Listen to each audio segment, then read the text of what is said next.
comparativa lo que queremos decir es que como vemos como dos fotos antes y después de un cambio, y lo que hacemos es comparar, bueno, qué pasó, comparamos esas dos fotos, ¿no? Que tienen de distinto. ¿Mm? Entonces, las curvas de oferta o demanda, ¿sí?, pueden moverse debido a cambios exógenos. O sea, la idea, ¿se acuerdan?, es que cuando nosotros tenemos un gráfico, ¿sí?, y tenemos dos valores en los ejes, o sea, precios y cantidades, lo que nosotros, cuando, por ejemplo, lo que cambia es un precio, ¿sí?, nos desplazamos sobre la curva, ¿sí?, porque eso está en los ejes, ¿no? Cuando queremos cambiar el precio y queremos saber cuáles van a ser las cantidades, entonces nos desplazamos sobre las curvas. Ahora, cuando cambia algo distinto al precio, ¿sí?, algo que afecta tanto la situación de la empresa como de los consumidores, lo que va a pasar es que las curvas se van a mover en el gráfico, ¿sí? Eso puede deberse, por ejemplo, por cambios tecnológicos, ¿no? Una mejora tecnológica puede hacer que sea más barato producir, ¿sí? Entonces los costos de las empresas serán menores, y como ustedes recordarán de las clases pasadas, la curva de oferta de las empresas y la del mercado está determinado por la curva de costos marginales de las empresas. Entonces, si los costos son menores porque hubo un cambio tecnológico, eso va a hacer cambiar la curva de oferta de las empresas. Por otro lado, pueden haber elementos que hagan cambiar la demanda, ¿sí? Supónganse, por ejemplo, que cambian las preferencias de las personas. O sea, el mismo bien, ahora, por algún motivo, es más demandado porque a la gente le gusta más. Entonces, eso va a hacer que se mueva la curva de demanda. O si a la gente le gusta menos, ¿sí?, también va a hacer que se mueva en la dirección opuesta, ¿sí? Entonces, lo que va a suceder, o lo que vimos que sucede en equilibrio, es que compradores y vendedores ajustan su comportamiento de modo que el mercado se vacía. O sea, no queda nadie más queriendo transar a los precios vigentes, ya sea a comprar o a vender. En ese sentido decimos que se vacía el mercado. Ejemplos de esos, bueno, son los que nosotros vimos en las clases anteriores, ¿sí? ¿Se acuerdan cuando analizábamos el mercado de libros usados? ¿Sí? O también habíamos visto el ejemplo del mercado del pan, cuando tenemos muchas panaderías, ¿sí?, que ofrecen en ese mercado y que son tomadoras de precios, ¿sí? Entonces, vamos a ver primero un ejemplo de qué pasa cuando lo que cambia es la demanda, ¿sí? Entonces, este caso que estamos viendo acá en esta imagen es un ejemplo donde hay un incremento de la demanda de libros, supónganse, ¿no? Entonces, ¿se acuerdan que nosotros habíamos manejado la posibilidad de decir, bueno, qué pasaría si algo hace que, por algún motivo, aumente la demanda? Supónganse, no sé, entran más estudiantes ese año a hacer el curso de primer año, entonces hay más personas que quieren ese libro, o ese libro pasa a ser utilizado no solamente en primer año, sino también en otros años de la carrera en la facultad, entonces eso también hace que pueda aumentar la demanda. Todos esos elementos pueden hacer que aumente la demanda. Y cuando aumenta la demanda, lo que hace es que la curva se corre, ¿sí? La curva de demanda se corre hacia la derecha, que está marcado por esta flecha que vemos acá. Vamos a ver, voy a usar el puntero.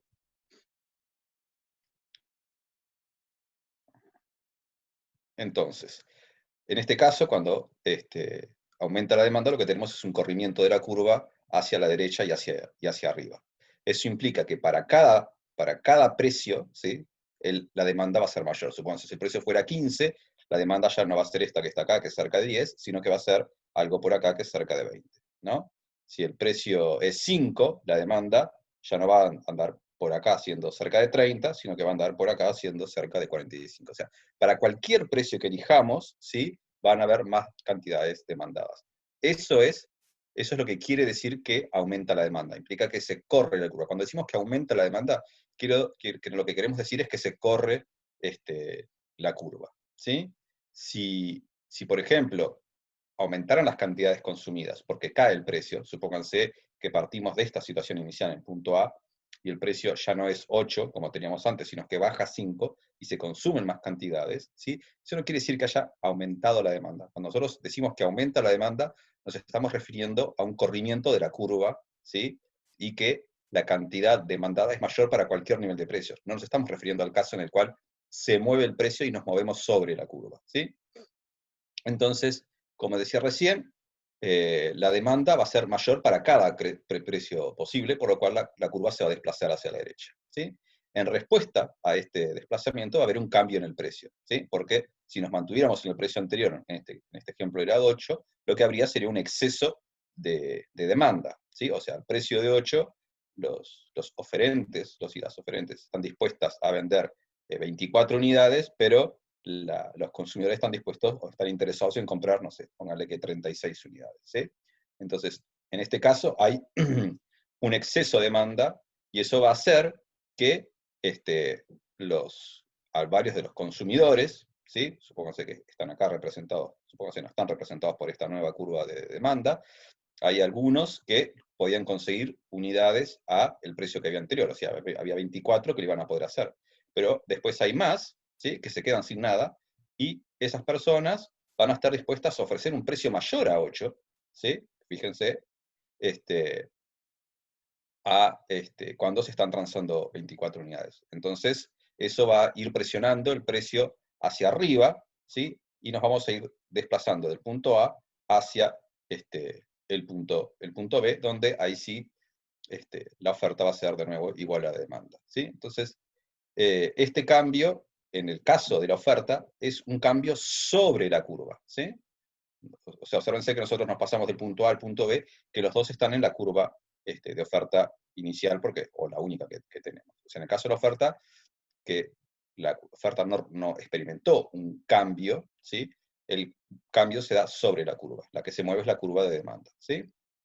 Entonces, pero como la curva de oferta no ha cambiado, y el número de vendedores y sus precios de reserva no han cambiado, por lo tanto, no llamamos a esto un incremento de la oferta, ¿sí? El mismo razonamiento que yo les decía recién para el caso de la demanda. Si nosotros nos estamos moviendo sobre la curva, por más que hayan aumentado las cantidades que se transan en el mercado, eso no quiere decir que haya habido un aumento de la oferta, ya que la curva de oferta no se movió. Lo que hubo fue un aumento de la demanda, ¿sí? ¿Alguna pregunta sobre este razonamiento, sobre qué es lo que pasa cuando se incrementa la oferta?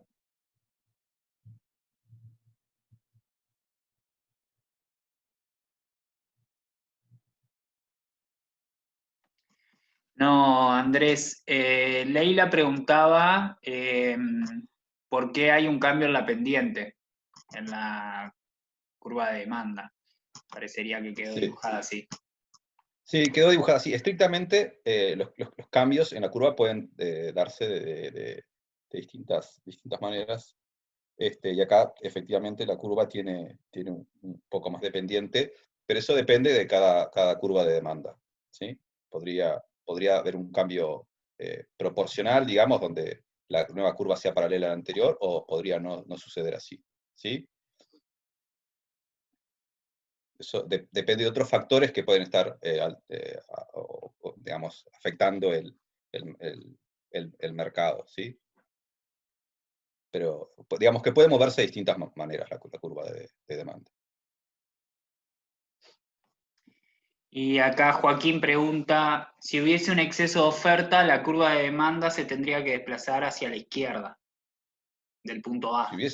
Para que haya un exceso de oferta, primero tenemos que pensar qué fue lo que originó el exceso de oferta, ¿no? El exceso de oferta estaríamos en la situación contraria a esta, ¿no? Si el exceso de oferta se debe a que no hubo un incremento en la demanda, sino hubo una caída en la demanda, entonces tendríamos una curva de este lado, ¿no? Una curva de demanda por acá, ¿sí? Que cortaría por acá abajo, y en comparación entonces al precio anterior, lo que tendríamos sería lo contrario, ¿sí? Tendríamos una cantidad demandada por acá, una cantidad ofertada por acá, y esto sería un exceso de oferta. Eso sería si hay una caída de la demanda, y por lo tanto la curva de demanda se corre hacia la izquierda. Entonces, eso sería lo que sucedería, sería, digamos, el caso inverso al que estamos viendo ahora.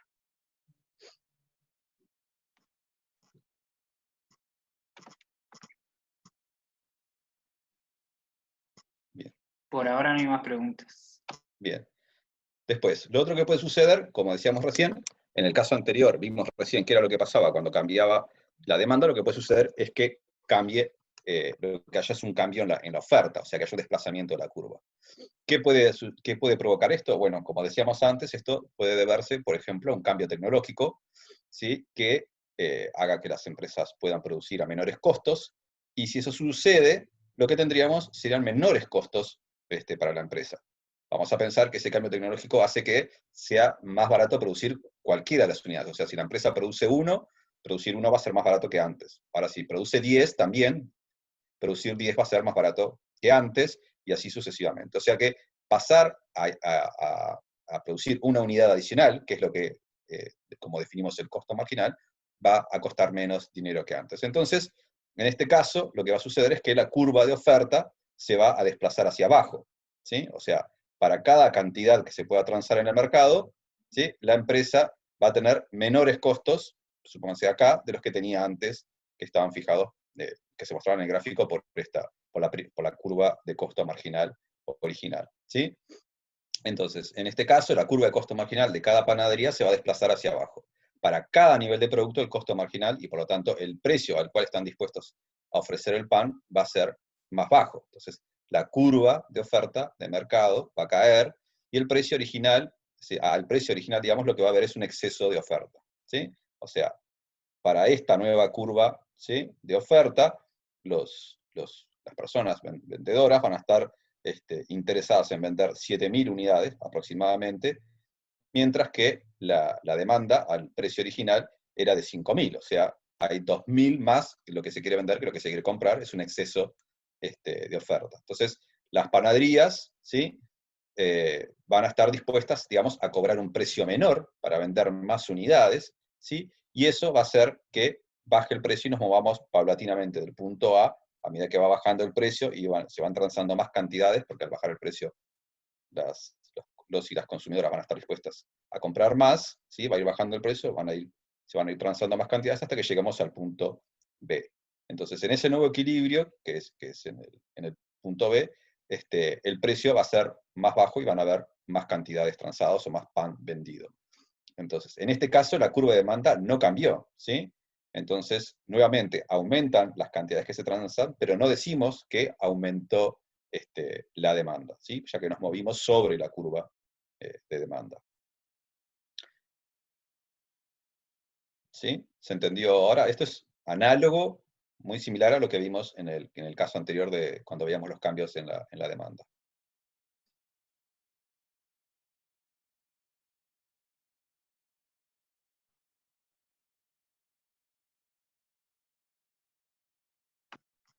Se entendió, sí, Andrés. Bien. Acá Ana Clara pregunta si las panaderías bajarían los precios con la intención de competir. No, lo que va a suceder es que, supónganse que el precio, o sea, no es que lo hagan con la intención de competir, lo hacen con la intención de ganar más plata, digamos, ¿sí? Supónganse que el precio original era 2, ¿sí? Y el costo marginal, cuando se están transando estas 5.000 unidades para las empresas, es de, no sé, acá más o menos sería 1,2, ponele 1,3, y el precio es 2. O sea que significa que si la panadería vende una unidad adicional, ¿sí?, le ganaría a esa unidad adicional la diferencia entre 2 y el 1,3. Supongamos que le gana 0,7 a esa unidad. Sus beneficios aumentarían en 0,7. ¿Sí? Entonces, el tema es que a un precio de 2 no va a haber nadie interesado en comprarles esa unidad adicional. Pero sin embargo, la panadería, aún cobrando un precio más bajo, supónganse por acá, no sé, 1,7, ¿sí? ¿Sí? Ahí en ese caso el costo marginal estaría en torno a 1,5, ¿no? Más o menos así a ojo mirando el gráfico. La panadería le ganaría todavía 0,2 a ese pan, o sea que sus beneficios se incrementarían en 0,2 por esa unidad en particular, y ahí sí habría demandantes dispuestos a pagar ese precio, ¿sí? Entonces, ese proceso se va a continuar, la empresa va a estar interesada en vender más panes, y para poder hacerlo va a tener que cobrarles un precio menor a los consumidores, y de esa manera los consumidores van a ver más consumidores dispuestos a pagar ese precio y demandar más pan, así hasta que llegamos al punto B. En ese punto, a la empresa ya no le sirve ofrecer un precio menor para vender más, y ya no lo va a hacer, digamos. ¿Sí? ¿Se entendió ahora?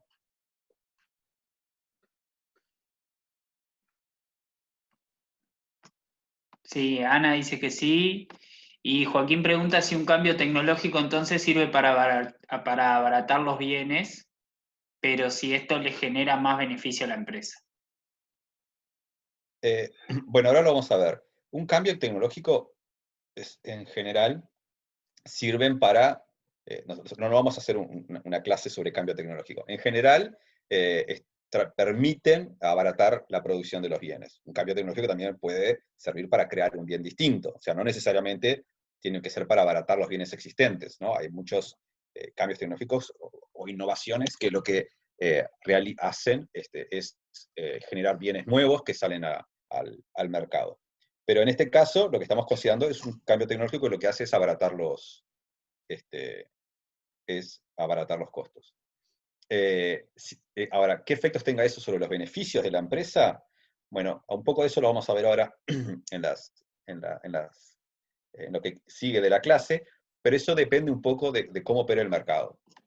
Si ese cambio tecnológico, la empresa, por algún motivo, lograra, ¿sí?, que no se lo copie nadie, o sea, lograra tener el monopolio de esa mejor tecnología, lo que va a pasar es que vamos a dejar de estar en un mercado con tomadores de precios. O sea, la empresa, en los hechos, podría, en la medida que vende más barato que todas las demás empresas, o sea, vende a un precio que está por abajo del costo marginal de las otras empresas, ¿sí? Entonces, en ese caso, todas las otras empresas se fundirían, quedaría la empresa sola en el mercado, y pasaríamos a estar en un caso de una empresa con un producto diferenciado, una empresa monopólica, que fue lo que vimos en la unidad 5. ¿Sí? Eso es lo que pasa si la empresa logra conservar el monopolio del cambio tecnológico. Ahora, si es un cambio tecnológico que enseguida es copiado por todas las empresas, ¿sí?, que no logra ser conservado la exclusividad de ese cambio tecnológico, ahí lo que va a pasar es que todas las empresas van a empezar a producir más barato, ¿sí? Y el mercado, digamos, lo que va a hacer es que, de nuevo, las empresas pasen a tener el nivel de beneficios que tenían antes. Ahora lo vamos a ver, porque justamente uno de los temas que nos queda por ver es qué es lo que pasa cuando las empresas tienen beneficios positivos, ¿sí? Entonces, si hay un cambio tecnológico que implica que las empresas tienen beneficios positivos, lo vamos a ver ahora, lo que va a suceder es que más empresas van a estar interesadas en entrar a este mercado, a entrar a producir, porque van a decir, bueno, en ese mercado hay beneficios positivos, van a entrar a ese mercado, van a aumentar, va a haber más competencia, va a aumentar la producción, ¿sí? Y eso va a hacer que a la larga las empresas todas tengan beneficios cero, ¿sí? Ahora lo vamos a ver.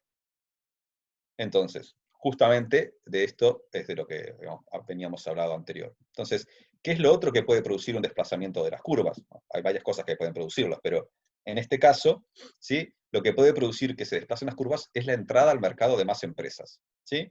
Acá en este ejemplo decíamos, bueno, en el equilibrio original, que estaba acá en el punto A, ¿sí?, se vendían 50 panaderías vendían 5.000 unidades de pan, y lo vendían a un precio de 2. Entonces, para este precio, los dueños estaban recibiendo, nosotros lo hemos visto, rentas económicas, ¿sí? Por lo que otras empresas podrían querer invertir en el negocio de las panaderías. ¿Se acuerdan que cuando nosotros hablamos de beneficios, ¿sí?, estamos considerando entre los costos, estamos considerando el costo de oportunidad de invertir en ese emprendimiento, ¿sí? Entonces, en otras palabras, estamos considerando lo que vendría a ser la ganancia normal o la ganancia promedio que tienen las inversiones en el mercado. Entonces, si la empresa está obteniendo un beneficio positivo, ¿sí?, lo que quiere decir es que está obteniendo, aún después de cubrir la remuneración, digamos, que debería tener su inversión en niveles normales para la economía, aún así está ganando más plata, ahí es cuando tiene beneficios positivos. Cuando decimos que tiene beneficios iguales a cero, en realidad lo que está haciendo es obteniendo como remuneración por la inversión lo mismo que se obtiene en promedio en la economía.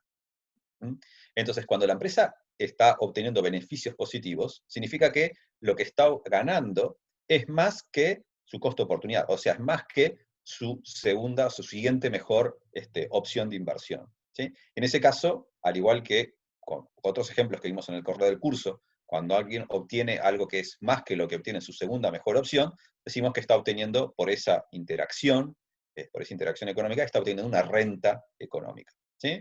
Entonces, lo que va a pasar es que si hay alguien obteniendo rentas económicas, hay una empresa que está obteniendo rentas económicas, o, en otras palabras, que es lo mismo, beneficios positivos distintos de cero, ¿sí?, van a ver esas otras empresas que están obteniendo la rentabilidad o la remuneración por sus inversiones, que es la promedio del mercado y que es inferior a la que se está obteniendo, supónganse, en el mercado de pan, van a decir, bueno, vamos a ir a producir pan, vamos a poner una panadería. ¿sí? Entonces van a empezar a hacer eso las empresas hasta que, hasta que dejen de haber rentas económicas, ¿sí? Entonces, cuantas más panaderías entren a este mercado, más pan será ofrecido para cada nivel de precio, ¿sí? Entonces, en este caso, si bien la razón de que incremente la oferta es distinto al cambio tecnológico, acá no hubo un cambio tecnológico, el efecto en el equilibrio de mercado es el mismo, ¿sí? Y lo que vamos a tener es una caída de la curva de oferta. Pero esta curva de oferta no cae porque caigan los costos marginales de las empresas. La función de costos marginales de la empresa está dada por la tecnología, y esta sigue igual. Lo que pasa es que hay más empresas en este mercado, ¿sí? Entonces, la curva de oferta se corre para la derecha, ¿sí? Y eso va a hacer que el nuevo equilibrio, el equilibrio en el que está dado por el punto B, el precio sea menor y se transeen más cantidades en este mercado. ¿Se entendió?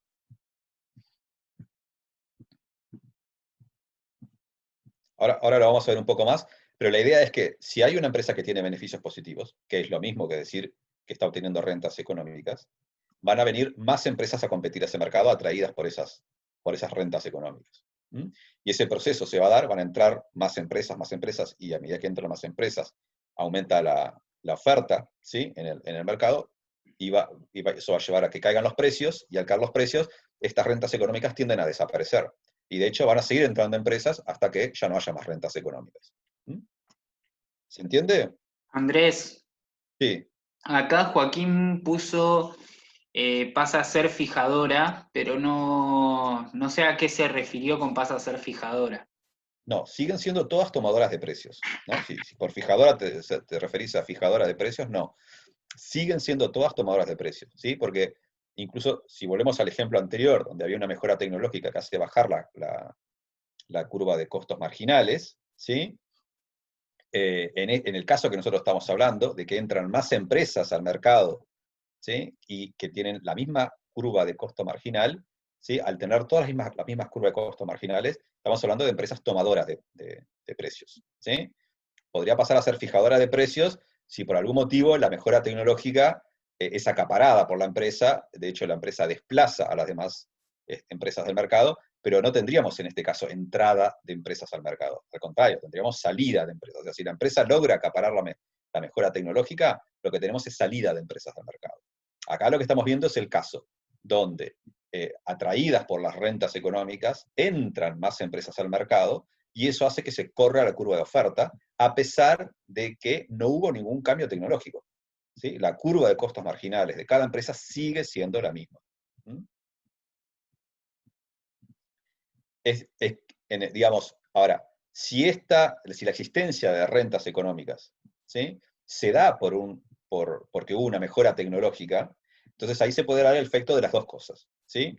Tenemos primero un cambio tecnológico que hace bajar este, la curva de oferta, ¿sí? Que fue lo que vimos en la diapositiva anterior, ¿sí? Una mejora tecnológica hace que caigan los costos marginales y la curva de oferta baja en el mercado, ¿sí? Y ahí lo que puede suceder es que a ese nivel de precios que se alcance en el mercado, puede suceder que haya empresas que estén empezando a obtener rentas económicas a partir de esa mejora tecnológica, y ahí entran más empresas a este mercado atraídas por esas rentas económicas, o por el hecho que haya beneficios positivos, que es lo mismo, ¿m? Y ahí, digamos, la curva de oferta se desplazaría aún más hacia abajo, ¿sí? O sea, pueden suceder las dos cosas, ¿sí? ¿Se entendió ahora? Sí, ahora sí, Andrés. Bien. Bien, entonces, volviendo a el caso de la entrada al mercado, cuando estamos en el ejemplo de las panaderías, ¿no? Entonces, pensemos de una situación inicial que está marcada acá por el punto A, donde se acuerdan que decíamos que había 50 panaderías que a un precio de 2, cada una vendía 100 unidades, ¿sí?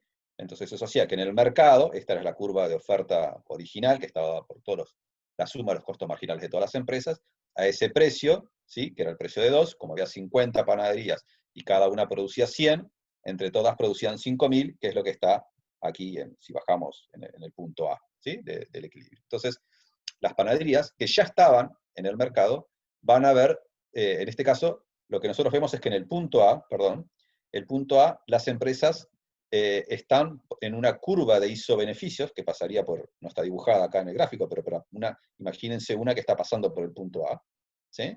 Está más alejada que la curva de isobeneficios, que es la curva de beneficios igual a cero, que es esta, ¿sí? Entonces, en la medida que el punto A está arriba y a la derecha de la curva de costos medios, que es esta que está acá, que es la que implica beneficios cero, como está acá, esto está implicando que la empresa está teniendo beneficios positivos, ¿sí? La única manera que la empresa no tenga beneficios positivos es si estuviese en el punto C, ¿sí? Sobre la curva de beneficio cero. Pero como no está sobre la curva de beneficio cero, está teniendo beneficios positivos. Eso era lo que sucedía al precio de 2 cuando la empresa vendía 100 unidades. Entonces, la empresa tiene beneficios positivos o rentas económicas, y eso haría que entren más empresas al mercado, ¿sí? Entonces, en el ejemplo, lo que estamos viendo es que la empresa, si entran más empresas al mercado, y eso hace que el precio baje a 1,75, que es lo que está marcado acá por el punto B, la empresa va a ver sus beneficios reducidos, porque vamos a estar en una curva de isobeneficios que está más cerca al origen de lo que estaba la curva de isobeneficios que pasaba por el punto A, ¿sí? Entonces, ahí, en el equilibrio original, que era el que veíamos en el punto A, nosotros decimos que es un equilibrio de corto plazo, ¿sí? Porque es el equilibrio que encuentra la empresa, digamos, a la hora de decidir qué cantidades va a producir al precio de mercado vigente. Ahora, si la empresa está obteniendo beneficios positivos, ¿sí? Ese es un equilibrio de corto plazo, pero no de largo plazo. Porque a largo plazo lo que va a pasar es que más empresas entren a este mercado, que es un mercado que tiene una rentabilidad, digamos, por arriba del promedio de la economía, ¿sí?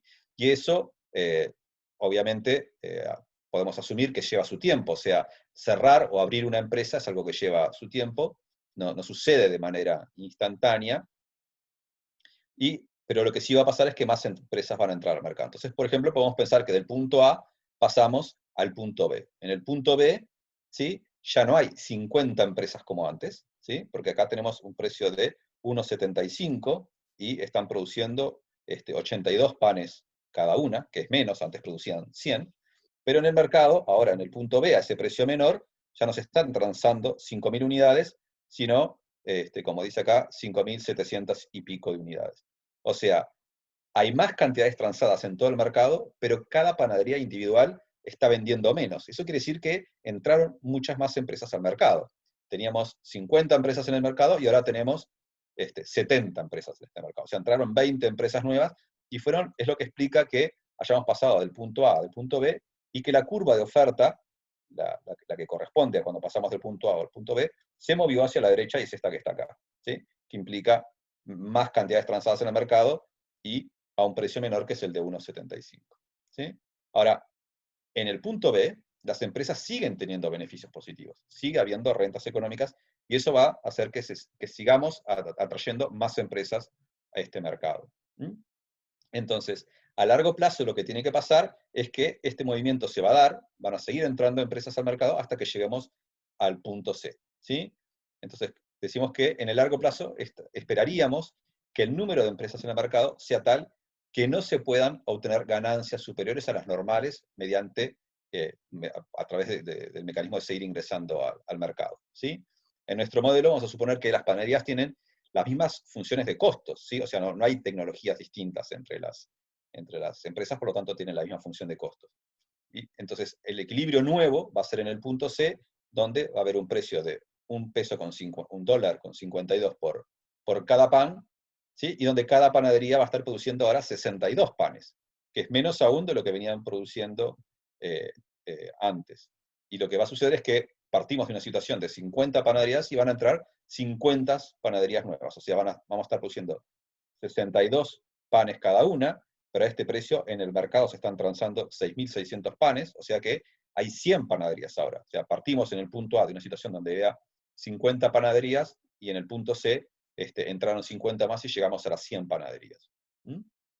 Ahora, una de las cosas que sucede en este equilibrio, que sí es equilibrio de largo plazo, porque las empresas ya no tienen beneficios positivos en el punto C, las empresas están ubicadas sobre la curva de ISO-beneficios que corresponde a los beneficios igual a cero, es que el precio es igual al costo marginal, esto es igual que antes, eso, el precio es igual al costo marginal, también sucedía en el punto A y en el punto B, ¿sí? Pero además ahora el precio va a ser igual a los costos medios, ¿sí?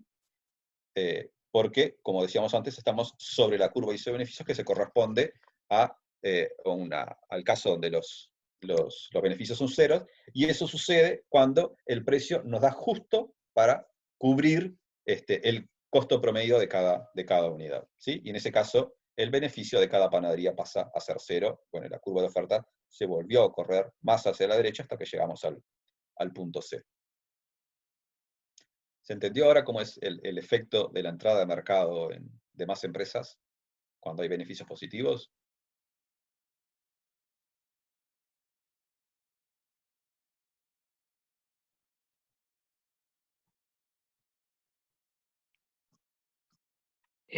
Acá dicen que sí. ¿Sí? Y Yeliana pregunta si el punto C puede ser Pareto ineficiente. Bueno, para ver eso lo tendríamos que ver acá. A ver, acá. Supónganse que el punto C es una nueva curva que está más abajo que antes, ¿sí? Entonces entraron más empresas y estamos por acá. ¿Mm? En este caso, imagínense, en este gráfico, imagínense, o imagínense que acá, que en el punto B llegamos a el equilibrio y las empresas están vendiendo a un precio que es igual a sus costos medios, ¿sí? Acá ustedes pueden dibujar el excedente del productor, ¿sí? Que sería el triángulo que está dado por, bueno, abajo de esta recta horizontal, que está entre el nivel de precios acá y el punto B, y por arriba la curva de oferta, o sea, es este triángulo de acá, y tienen el excedente del consumidor, que es este que está acá, ¿sí? Y como ustedes ven, acá no hay pérdidas de eficiencia, ¿sí? O sea, no, todas las potenciales ganancias de hacer del intercambio se agotaron. De hecho, ¿se acuerdan que cuando decíamos, bueno, en el punto A, justamente, si nosotros nos hubiéramos dado el precio de 2 cuando se corrió la curva de oferta, acá habrían potenciales ganancias de intercambio, o sea, hay empresas que se verían beneficiadas por vender a un precio menor, ¿sí? Si se hubiera corrido la curva de demanda y el precio siguiera siendo 2, ¿sí? Y consumidores que se verían beneficiados comprando a un precio menor que 2, ¿sí? Entonces, esos intercambios se van a dar hasta que ya no haya más posibles ganancias del intercambio, ya no hay ganancias potenciales de intercambio. ¿Qué es lo que sucede cuando se agotó la posibilidad de obtener más excedente, tanto del consumidor o del consumidor? Y en ese caso estamos en un óptimo de Pareto.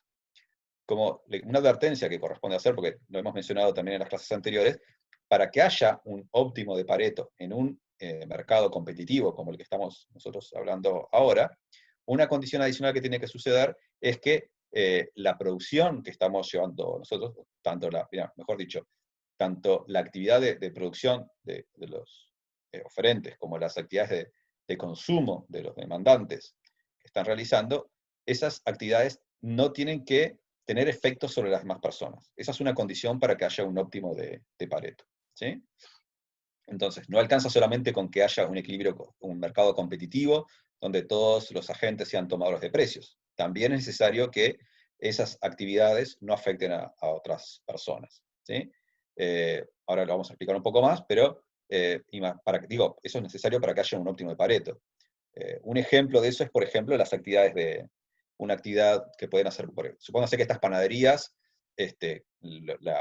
su actividad, no sé, larga mucho humo, y el humo hace que, no sé, la ropa de los vecinos de ahí de la zona les quede con olor a humo cuando la cuelgan afuera, ¿no?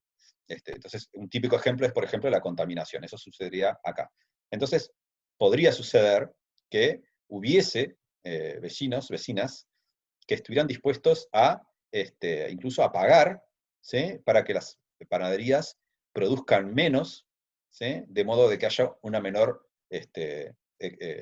salga menos humo de las panaderías, ¿no?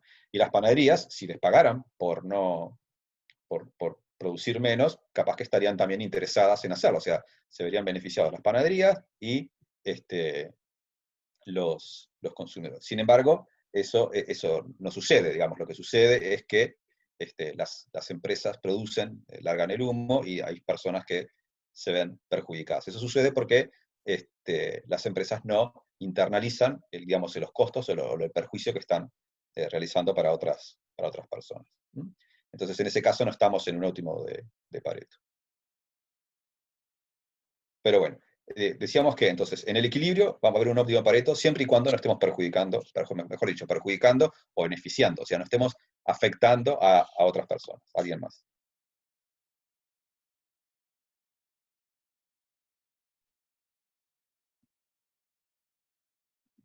¿Se entendió lo que expliqué recién? Sí, acá Florencia tiene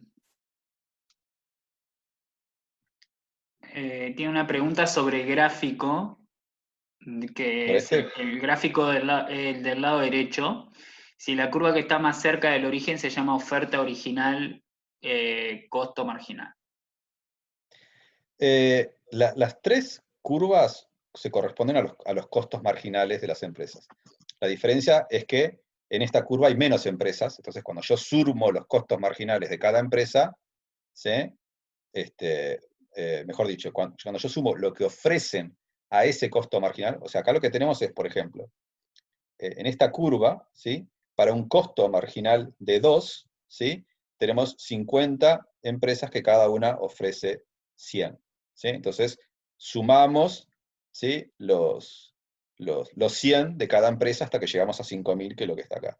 Pero acá, en esta otra curva, hay más empresas, y lo que estamos haciendo es sumando las cantidades producidas por más empresas a un costo marginal menor. Pero cada una de estas curvas se corresponde el agregado de los costos marginales de todas las empresas que hay en ese momento en la economía. Le decimos curva de oferta original porque es con la que arrancamos en este ejemplo, ¿sí? Simplemente por eso.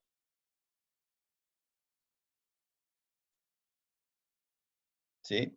Y esa va a ser la curva de oferta original, esta va a ser la nueva curva de oferta, y acá, no, claro, acá hay un error, ¿no? Esta sería la última curva de oferta, la final, digamos, no es la original. Capaz que esa es la duda. Fede, ¿estás de acuerdo que hay un error? Sí, sí, o sea, esa sería la final, ¿no? Ah, sí, Claro, acá esta. dice, esa era mi duda, pregunta Florencia. Yo pensé que se Ah, refería a la de la izquierda. yo La, la- la de la no me había izquierda. dado cuenta del error en el gráfico y entonces no. Claro, no, esta debería Es decir nueva, oferta final. nueva. Claro, la La final C sería debería la ser. más nueva de todas, La, claro. la última, no es original esa. ¿Sí?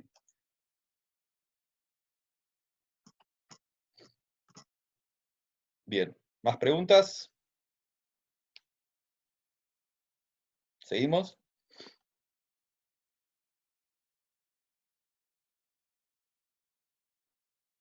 Acá ahora entendí lo que decía Florencia, Andrés, que ¿Sí? por lo que entiendo ella se refirió como más cerca del origen, pero hacia el eje de las X. Ah, sí, Nosotros pensamos el origen en realidad como el eje de las Y. sí, sí, Entonces ahí tuvo la, ahí tuvo la confusión. claro, Pero claro. es verdad que hay un error ahí en la... Hay un error en el gráfico, sí. Acá, donde dice original, donde estoy poniendo el puntero, ahí debería decir final, no original. Bien. Entonces, para las empresas que son tomadoras de precios, siempre se va a cumplir que el precio es igual al costo marginal. Eso sucede tanto en el corto plazo como en el largo plazo. ¿Sí? Cuando decimos largo plazo es, digamos, el tiempo que nos lleva o el que le lleva a las empresas a abrir y cerrar nuevas empresas. O sea, es el tiempo que toma que entren más empresas al mercado o que salgan. ¿Sí?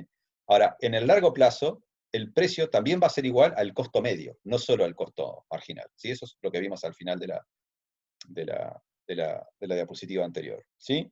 De lo contrario, si esto no sucediera, si el precio no fuera igual al costo medio, más empresas entrarían a este mercado. ¿Sí? Ahora, eso es lo que sucede cuando todas las empresas tienen la misma tecnología. Ahora, ¿qué pasaría si hubiera distintas tecnologías? O sea, si hubiera distintas curvas de costos medios. En ese caso, el costo medio de una empresa con bajos costos, o sea, es una que es más eficiente que las demás, y que tiene costos bajos por debajo del precio, esa empresa va a obtener rentas o rentas económicas por tener una tecnología superior. ¿Sí? Eso es lo que le pasaría a aquellas que están son mejores que el promedio. La empresa que está en el promedio, o sea, la empresa marginal, es la empresa para la cual en el equilibrio a largo plazo, para esa empresa efectivamente es indiferente entre entrar al mercado o estar afuera de él, porque gana lo mismo en ese mercado, supónganse que es el de las panaderías, o gana lo mismo invirtiendo en otro lado. Para esa empresa el precio va a ser igual al costo medio. Y para las empresas que tengan un costo medio alto, que esté por encima del precio de mercado, directamente están perdiendo plata, ¿no? O sea, no necesariamente tienen que estar teniendo pérdidas efectivas en el sentido de que, digamos, los ingresos de la empresa sean menores a los costos. Lo que quiere decir es que están ganando en esta rama, supónganse en las panaderías, están ganando menos de lo que podrían ganar en otro lado. Entonces lo que van a hacer es cerrar la panadería y poner su plata en otro lugar. ¿Sí? Entonces, eso es lo que sucede cuando hay diferentes tecnologías.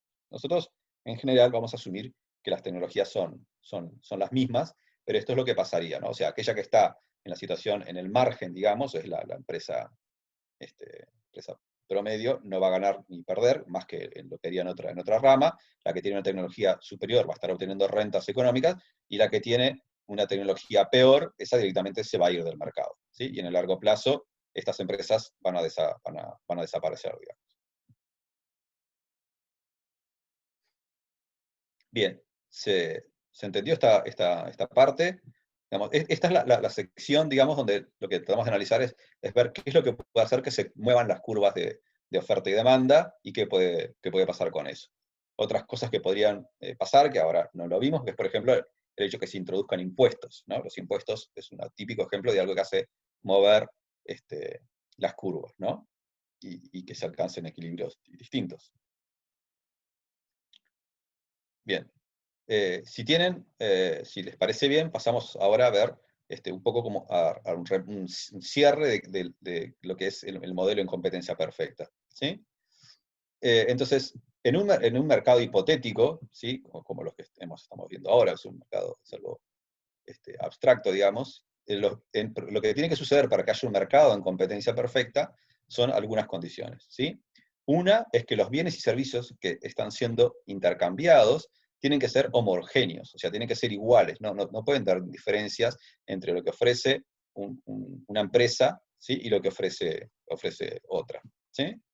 Ya que si fueran distintos, ahí nos empezaríamos a parecer más a la situación que hablábamos hoy de la empresa que vende bienes diferenciados, que son distintos, ¿sí? Otra condición es que tiene que haber un número muy grande de potenciales compradores y vendedores de ese bien, ¿sí? Y que además actúen, todas estas personas actúen de manera independiente de los demás, o sea, no se ponen de acuerdo, ¿sí? No coordinan sus acciones, ¿sí? Sino que cada persona toma su decisión en función de los precios que observa en el mercado. La tercera condición es que los compradores o compradoras, vendedores, vendedoras, tienen que conocer de manera efectiva los precios a los cuales otras personas están comprando o vendiendo en el mercado. O sea, tiene que haber lo que llamamos información perfecta, ¿sí? O sea, tienen perfecta noción de los precios a los cuales se está transando en el mercado, de todos sus competidores o de todas las más personas que consumen en el mercado, y al mismo tiempo las personas que consumen saben todos los precios a los cuales están transando cada una de las otras empresas y demás personas consumidoras, ¿sí? Entonces, algunas características que tienen los mercados competitivos, por lo que decíamos recién, todas las transacciones tienen que darse a un solo precio, o sea, no pueden haber más de un precio en ese mercado. Esto es lo que se conoce como la ley del único precio, ¿sí? Al mismo tiempo, a este precio, el que es único, la cantidad ofertada es igual a la cantidad demandada, entonces el mercado se vacía, lo que queremos decir que no quedan personas queriendo comprar o vender a ese precio. Ni compradores ni vendedores pueden beneficiarse por alterar los precios de lo que están demandando u ofreciendo, ¿sí? Porque son tomadores de precios. En ese sentido, es un equilibrio de Nash, ¿sí? Las empresas no obtienen ningún beneficio por tratar de salir a vender un poquito más caro, ni vendedoras van a tener ni los compradores van a tener ningún beneficio por tratar de comprar a un precio un poco más barato, porque directamente no va a haber ninguna persona interesada en realizar esa transacción, ¿sí? Lo otro que decíamos es que todas las ganancias de intercambio son explotadas, ¿sí? Eso es lo que preguntaban ustedes recién, y en ese sentido, el equilibrio que se alcanza es un óptimo de Pareto, siempre y cuando no estén afectando a nadie más. No estén afectando positiva ni negativamente, ¿sí? Esto de afectando es algo que las economistas llamamos externalidades, o sea, cuando hay una actividad económica que de alguna manera afecta a otras personas, ya sea positiva o negativamente. ¿Sí? Eso puede hacer que por más que tengamos un mercado en competencia perfecta, ¿sí? Aún así no estemos en un óptimo de Pareto. Entonces, sin embargo, más allá del interés teórico que nos ofrece este modelo, uno podría preguntarse si en la medida que hay tan pocos mercados, tan poco común, o es muy difícil que los mercados se comporten según este modelo, uno podría preguntarse, bueno, qué tan útil o qué tan relevante es este modelo. Por un lado, es verdad que es muy poco común que existan mercados de este tipo. Hay algunos mercados como algunos productos agrícolas, como el trigo, el arroz, o sea, lo que se llaman commodities, ¿sí?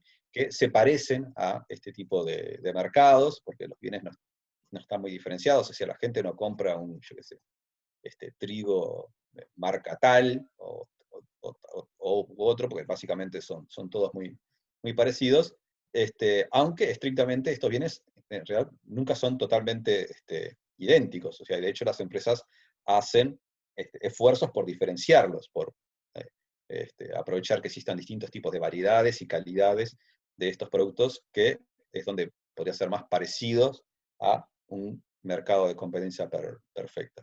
¿Sí? Entonces, hay otros casos, que lo más común, donde existen mercados donde existe alguna diferencia en la calidad de los bienes, pero uno podría pensar que en la medida que hay suficiente competencia, se puede asumir, o se puede pensar que están en una situación cercana a una situación donde sean tomadores de precios. ¿Sí? Entonces, uno podría pensar que podría llegar a tener cierta utilidad manejar o utilizar un modelo de este tipo, como lo que vimos nosotros en la unidad 6, para analizar lo que pasa en ese tipo de mercados. En la práctica, digamos, en la vida real, lo que sucede es que hay distintos, en las economías, hay una mezcla, ¿sí? Donde hay mercados que son un poco más competitivos, mercados que son menos competitivos, ¿sí? Y en los cuales los menos competitivos, digamos, las empresas tienen más poder para fijar precios y los menos competitivos tienen menos poder para fijar precios, ¿sí? También es poco común que haya un mercado donde haya un monopolio absoluto, ¿sí? En general, cuando lo hay, es porque están determinados así por ley, ¿sí? Supónganse, no sé, en el caso de Uruguay, la venta de combustibles, ¿sí? La refinación de petróleo, lo hace una única empresa, ahí sí hay un monopolio, pero en la medida que se permita que haya entrada de empresas, no suele haber monopolios, así como los teóricos puros que nosotros vimos, así como tampoco suele haber mercados que eh, funcionen igual que como los mercados de competencia perfecta que vimos hoy. ¿Sí? En general lo que hay son mezcla donde muchos mercados funcionan en una situación intermedia, donde las empresas tienen algo de poder de mercado o a veces tienen poco, y entonces podemos decir, bueno, se parece al caso de competencia perfecta. Bien. Vamos ahora a repasar un poco, ¿sí? Mirando algunas diferencias, ¿sí? Que caracterizan a las empresas fijadoras de precios o de monopolio comparadas con las empresas tomadoras de precios o que están en un mercado competitivo. ¿Sí? Entonces, acá en este cuadro tenemos ahí viendo un poco qué es lo que estamos considerando para ver cuáles son las diferencias. Decimos que la empresa fijadora de precios, ¿sí? O aquella donde hay, digamos, que vende un producto diferenciado, ahí la empresa fija precios y cantidades para maximizar beneficios. O sea, no elige cualquier precio y cualquier cantidad, pero sí puede elegir una combinación de precio y cantidad, que es la que le permite maximizar sus beneficios. ¿Sí? Mientras que la empresa tomadora de precios, ¿sí? En este caso, los precios están dados y lo que hace es elegir las cantidades a producir y vender, que son las que maximizan sus beneficios. Después, en la segunda característica, decimos que la empresa fijadora de precios elige un nivel de producto en el cual el costo marginal es menor que el precio, ¿sí? Y por eso va a tener una renta económica, ¿sí? Mientras que en la empresa competitiva, del que está en un mercado competitivo, va a elegir el nivel de producto en el cual el costo marginal es igual al precio, ¿sí? Y no menor. Por otro lado, en el caso de las empresas fijadoras de precios, va a haber pérdidas de eficiencia, va a ser siempre Pareto ineficiente porque no se explotan todas las posibles ganancias del intercambio, ¿sí? Mientras que en el mercado competitivo no hay pérdida de eficiencia para consumidores, consumidoras y empresas, ¿sí? Siempre y cuando no afecte a nadie más en la economía, ¿sí? Sino que, digamos, eso es una condición para que sea Pareto eficiente la asignación a la que se alcanza en el mercado competitivo. La cuarta característica que vamos a considerar es que, bueno, en el caso de las empresas fijadoras de precios, los propietarios reciben rentas económicas, como dijimos hoy. Bueno, eso sucede porque la empresa vende a un precio que está por arriba de su costo marginal, ¿sí? Y los beneficios van a ser mayores a lo normal en la economía. ¿Sí? Mientras que en el mercado competitivo los propietarios reciben cualquier renta económica. Si los propietarios reciben cualquier renta económica, entonces es probable que éstas desaparezcan cuando entren más empresas al mercado. Y después tenemos tres condiciones más que, digamos, surgen como consecuencia de esto y que es algo que se observa en las economías, en la vida, digamos, en la vida real, ¿sí? Un elemento es que las empresas fijadoras, ¿sí?, son empresas que publicitan su producto, o sea, hacen publicidad por ese producto. Mientras que en las empresas tomadoras de precios hay muy poca publicidad, ya que es costosa para la empresa y termina beneficiando a las demás empresas. En otras palabras, si yo vendo un producto que es exactamente igual a los que venden las empresas competidoras, si yo hago publicidad para que compren mi producto, también van a terminar comprando el de las demás, porque es indistinguible mi producto del de las empresas de la competencia, ¿sí? Entonces, como yo no puedo estar seguro de que mi inversión en publicidad no termine beneficiando también a la competencia, es que suele haber muy poca publicidad en los mercados competitivos, ¿sí? Mientras que cuando la empresa vende un producto único y hace publicidad, digamos, el incremento en las ventas que se da por esa publicidad, la beneficia exclusivamente a esta empresa que es la única que ofrece el producto, ¿sí? Entonces, en las empresas que son fijadoras de producto, solemos suele haber publicidad para tratar de vender ese producto. Esto es como un indicador bastante claro. Ustedes, si se ponen a pensar, no sé, en los productos que ustedes consumen, y piensan cuáles tienen publicidad no sé, en la televisión o en la calle o donde sea, eso es una señal de que muy probablemente esas empresas no estén operando en un mercado competitivo y son empresas que tienen poder de mercado. Piensen cualquier marca de bienes que ustedes consuman habitualmente o, aunque no los consuman, sí pueden ver la publicidad que contratan estas empresas. Lo otro que hacen, en estos casos, las empresas que sí tienen poder de mercado, es que las empresas gastan para influir en las decisiones de los gobiernos, ¿sí? Gastan en elecciones, o sea, financian a campañas electorales de partidos políticos, hacen lobby para tratar de que se aprueben leyes que las benefician, y también hacen lobby para tratar de influir en los organismos públicos que regulan las actividades de las empresas, ¿sí? Esto también es algo típico que sucede cuando las empresas tienen poder de mercado, y no sucede cuando las empresas son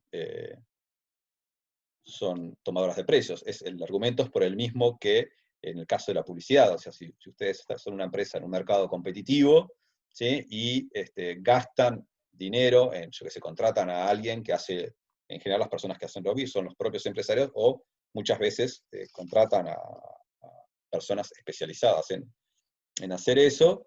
Si contratan a alguien para que, no sé, el Estado apruebe, el Parlamento apruebe una ley que beneficia la producción de los bienes que ustedes están vendiendo, lo que va a suceder es que esa modificación en la ley va a también beneficiar a las otras empresas con las que vos competís. Entonces, no vas a perder el tiempo en andar haciendo lobby. Y lo otro La tercera característica es que las empresas fijadoras de precios suelen invertir más en investigación e innovación, ¿sí? Y que las tomadoras de precios, ¿sí? Lo hacen en parte para tratar de evitar que las empresas las imiten, pero además porque en la medida que logren mantener el monopolio de esos avances tecnológicos, o lo hagan por lo menos por cierto tiempo, ¿sí? Eso es lo que le permite mantener seguir obteniendo las rentas económicas que obtiene la empresa, ¿sí? Mientras que en los mercados competitivos, de nuevo, hay pocos incentivos para innovar, y las empresas pueden, ya que las empresas copian muy fácilmente la tecnología que es utilizada por las demás, a menos que la empresa tenga éxito en hacer una innovación tecnológica que le permita diferenciar su producto. Pero en ese caso, ese mercado cambiaría, dejaría de ser un mercado competitivo, y los hechos, la empresa, no sé, supónganse que hay una panadería que inventa un nuevo método para cocinar, los panes le quedan más ricos que a todo el resto de las panaderías de Uruguay. Lo que pasaría si la empresa logra evitar que le copien la tecnología, es que las otras panaderías se fundirían y nos quedaríamos con un mercado de pan en Uruguay que dejaría de ser competitivo. O sea, si efectivamente logran hacer una innovación que la tecnología no sea copiada, ya dejan de estar en un mercado competitivo, porque en los hechos las otras empresas tenderían a salir del mercado por la baja rentabilidad que estarían obteniendo. ¿Preguntas hasta acá? Porque si no hay dudas, pasamos a la parte de ejercicios. Por eso es el momento de que evacúen sus dudas sobre lo que vimos hasta ahora en la clase de hoy. Acá Agustín dice que no entiende lo del poco gasto de las empresas individuales. El gasto en... No sé si fue en publicidad o en... Ya sea que en lobby o en publicidad, la idea es la misma. Supónganse, no sé... El tercer punto, dice Andrés. El tercero de acá, en el lobby. Sí. Supónganse, no sé, a ver, déjenme pensar un ejemplo, ¿no? Supónganse que ustedes son un productor sojero, ¿no? Hay no sé cuántos productores sojeros hay en Uruguay, pero pongámosle que hay algunos, una cantidad suficiente como para, digamos, no es un mercado monopólico, no sé, la soja que se produce en Uruguay es toda la misma, es toda transgénica, las semillas se las compran todas a la misma transnacional, entonces la semilla que usan es la misma, el proceso productivo es el mismo, utilizan los mismos agroquímicos para controlar las plagas y todo ese asunto, y el producto que venden es el mismo, y seguramente haya suficientes productores sojeros en Uruguay como para pensar que es un mercado más o menos competitivo. Entonces, supónganse que ustedes son un productor sojero, o una productora sojera, y les interesa que aflojen con la regulación medioambiental, ¿no? Porque está todo bien, ustedes quieren ganar más plata, entonces les gustaría que algunos agrotóxicos que son más contaminantes se los permitan disponible para ir y convencer a la Dirección Nacional de Medio Ambiente o a algunos legisladores para que aprueben una nueva ley, algo que les permita utilizar agrotóxicos que son más baratos o que matan más plagas, pero que tienen un impacto medioambiental más dañino, ¿no? Entonces, poner que ustedes tienen éxito y lo logran, y el Parlamento les aprueba la ley que van a poder producir de esa manera, lo cual les va a bajar sus costos de producción, y ustedes van a ganar más plata. Ahora, lo que va a suceder es que esa nueva regulación no solo se aplica a la empresa que tienen ustedes como productor o productora sojera, ¿sí? Sino que se va a aplicar a todas las demás de la competencia, ¿sí? Entonces, al otro día de que ustedes lograron, que se gastaron toda la plata en hacer ese lobby, lo que va a suceder es que, digamos, ustedes partían de una situación donde estaban obteniendo beneficios cero, ¿sí? Donde no había rentas económicas, ¿sí? Y donde, fruto de que bajaron los costos, ¿sí?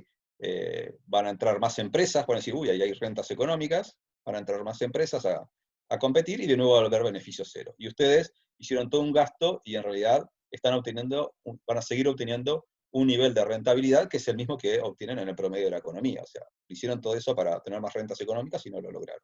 Entonces no van a tener incentivos a hacer eso. ¿Sí?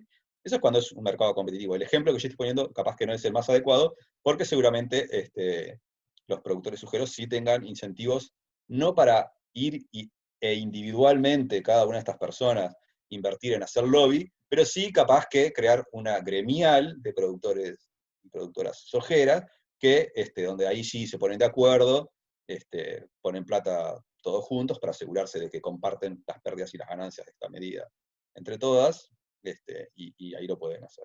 Pero la idea es que puede haber menos incentivos si vos no lográs apropiarte de las ganancias que genera esta actividad que vos estás haciendo, ya sea lobby, ya sea publicidad, o cambios tecnológicos. Si vos invertís en algo que después no te podés apropiar en exclusividad de los beneficios de eso en lo que invertiste, no lo vas a hacer, o lo vas a hacer mucho menos. No sé si se entendió ahora.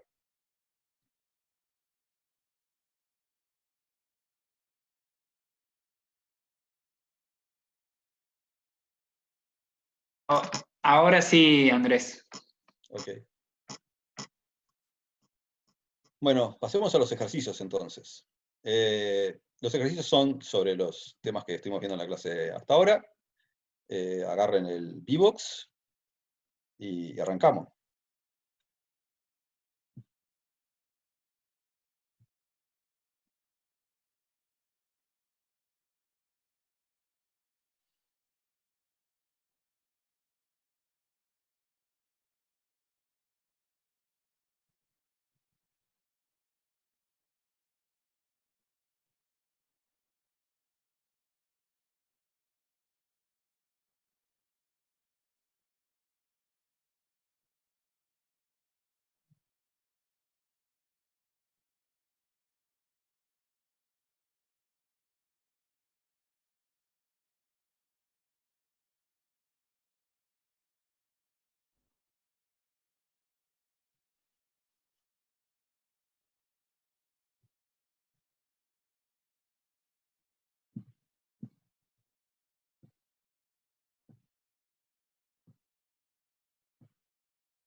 Bueno, veamos. Acá lo que nos dice la letra del ejercicio, ¿sí? Es que partimos de una situación inicial, donde, como la del punto A, donde tenemos un precio de equilibrio de 2 y donde se trazan 5.000 panes en el mercado, ¿sí? Y un año después nos encontramos con que el precio de equilibrio de mercado cayó a 1,50. O sea, sabemos que el precio va a estar acá, ¿sí? La opción 1 decía, la caída del precio debe haber sido consecuencia de un desplazamiento descendente de la curva de demanda, o sea, la idea es que la curva de demanda pasó por acá y cortó acá en la altura de 1,5, ¿no? Esa es lo que dice la opción 1. Esa opción, digamos, es incorrecta porque en realidad no sabemos a qué se debe la caída del precio, ¿sí? Es la misma razón por la cual también está mal la opción 2, que dice que la caída en el precio, ¿sí?, debe haber sido consecuencia de un desplazamiento hacia abajo de la curva de oferta. O sea, la idea, mientras que la primera decía que la curva de demanda nueva estaría por acá y cortaría acá en 1,5, la opción 2 lo que dice es que la curva de oferta hubiera se hubiera movido por acá abajo y cortaría por acá a la altura de un precio de 1,5. ¿Sí? Estrictamente no sabemos cuál de las dos cosas pasó.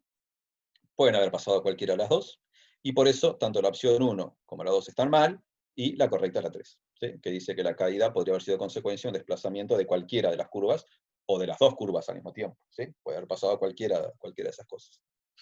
La opción 4, que ninguno de ustedes respondió, dice que a un precio de 1,5 euros habrá un exceso de demanda de pan. Bueno, eso no es así porque la letra nos dice que es el precio de equilibrio, ¿sí? El 1,5, un año después. O sea, el hecho de que haya precio de equilibrio, que ese sea el precio de equilibrio, significa que no hay ni exceso de demanda ni exceso de oferta.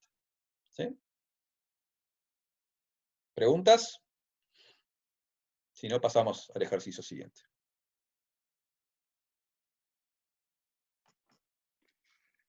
Por ahora no, Andrés. Ok, sigamos.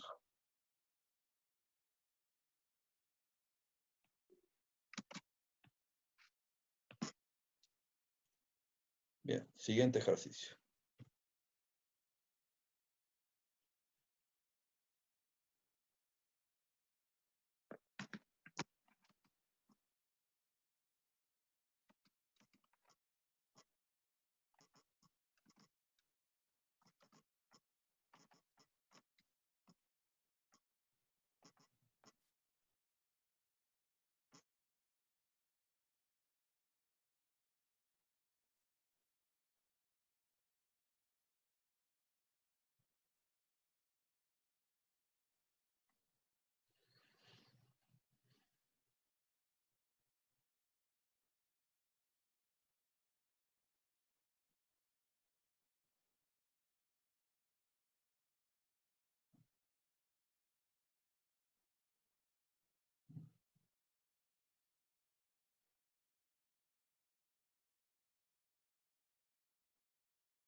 ¿Los espero un poquito más?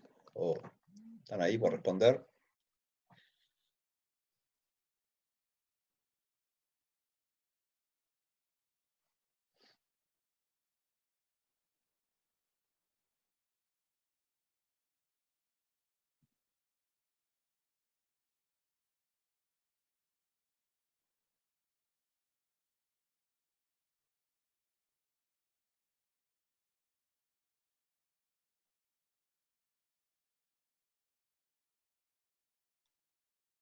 Bueno. No hay respuestas de los de los que faltan. Bueno, a ver. Dice, la opción 1 dice, una baja de las tasas de interés hipotecario elevaría la curva de demanda de casas nuevas. La idea es, nosotros, imagínense que tenemos el gráfico donde ustedes tenemos precio y cantidades, ¿no? Cantidades acá, precios acá, de casas, ¿sí? Del mercado de inmuebles, ¿sí? Entonces la idea es ver cómo nos afecta distintos elementos, ¿sí? El hecho de que cambie el precio es algo que nos hace desplazarnos sobre las curvas, ¿no? Mueve las curvas. Pero cuando consideramos la tasa de interés, ¿sí? La tasa de interés hipotecario no es el precio de la casa, pero sí hace que, supónganse, que más personas puedan estar en condiciones de tener suficiente dinero para comprar una casa, ¿sí?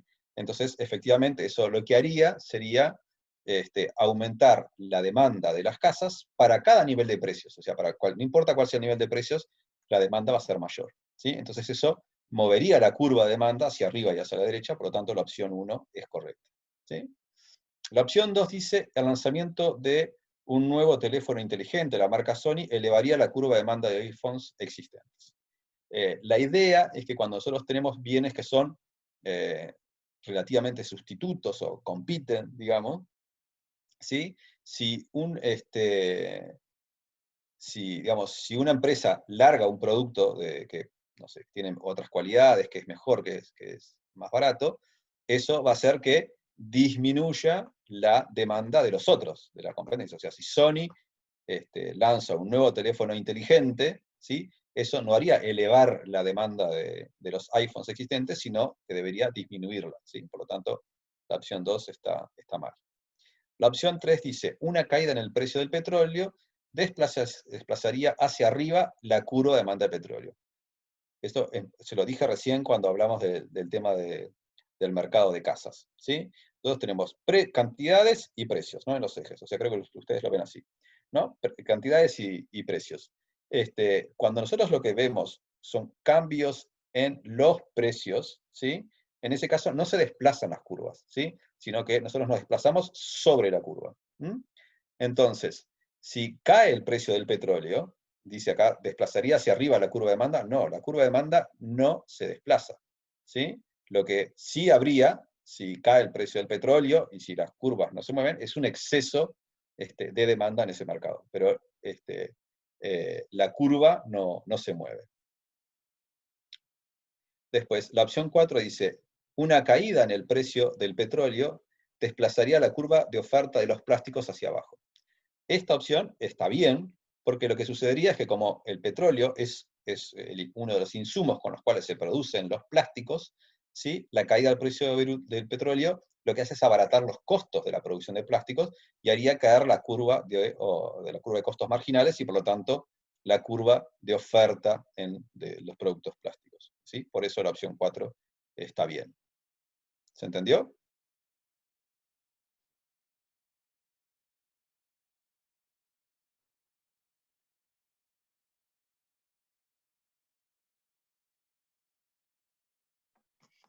Andrés, Ana dice si Sí. podés explicar la 1 de nuevo. Una de las primeras cosas que ustedes tienen que, me parece, que acostumbrarse cuando vemos los gráficos, es que lo que hace desplazar las curvas son los cambios en las cosas que no están en los ejes. Si lo que cambia es algo que está en los ejes, las curvas no se mueven, ¿sí? Sino que nos movemos sobre las curvas, ¿sí?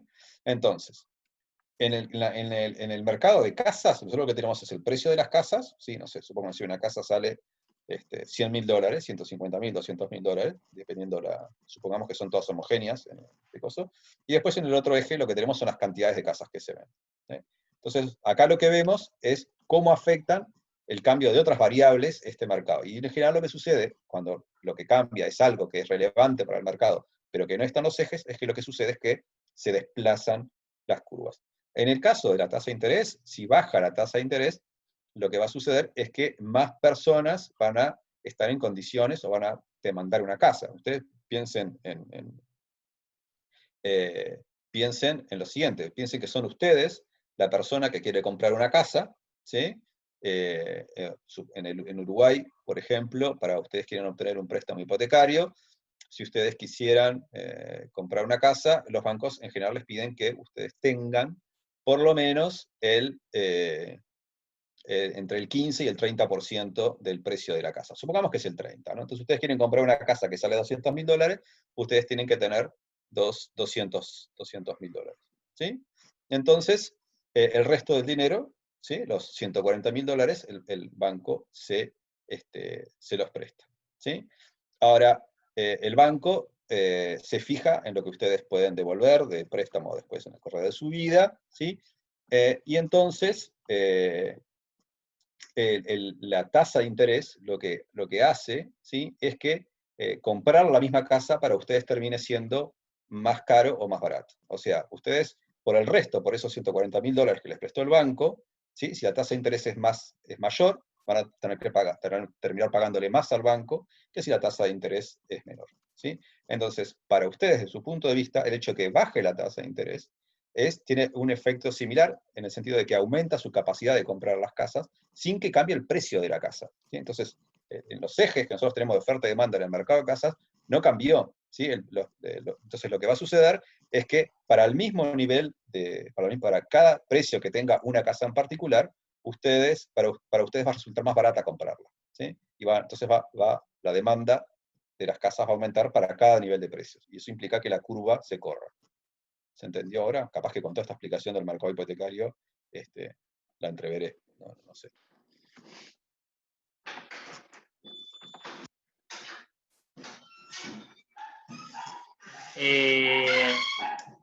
Ana dice que sí, que ahora entendió.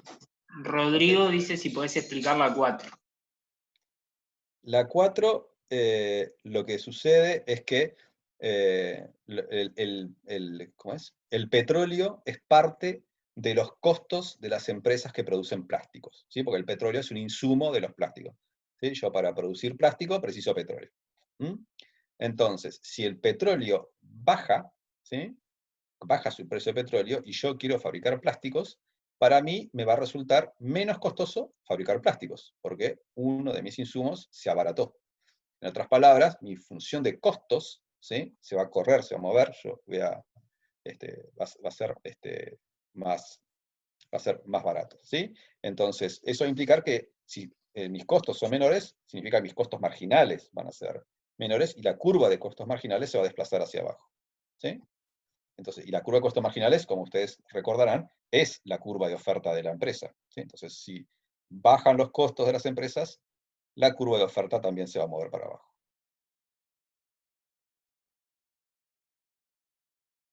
No sé si ahora quedó claro.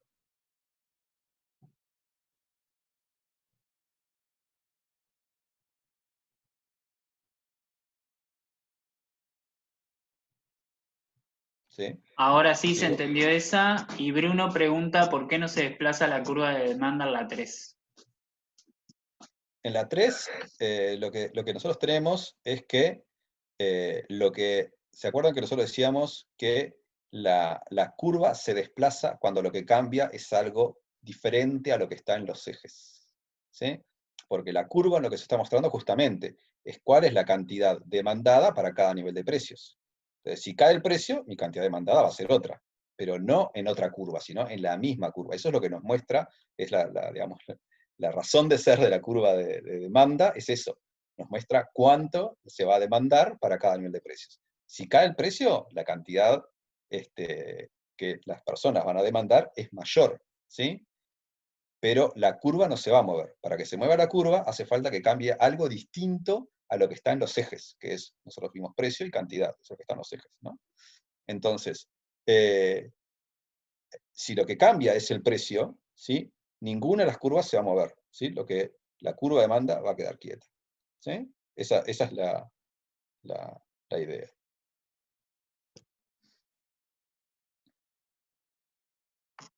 Ahora sí, Andrés.